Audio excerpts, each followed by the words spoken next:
ಆನಂದ ಶಯನ ಅನಂತನ ನಯನ ನೋಡುವ ನಿಮ್ಮ ನಳಿನ ವೀಣೆಯ ನುಡಿಸಿ ನಾದವ ಬೆರೆಸಿ ನಂದನ ಕರೆವ ಬದನ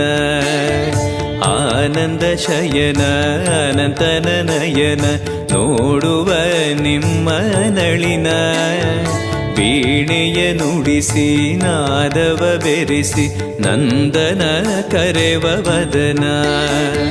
ಭಾಗ್ಯವಿದು ಗುರು ಭಾಗ್ಯವಿದು ಮಧುರಾಪತಿಯನ್ನ ನಟನ ಮಧುರವಿದು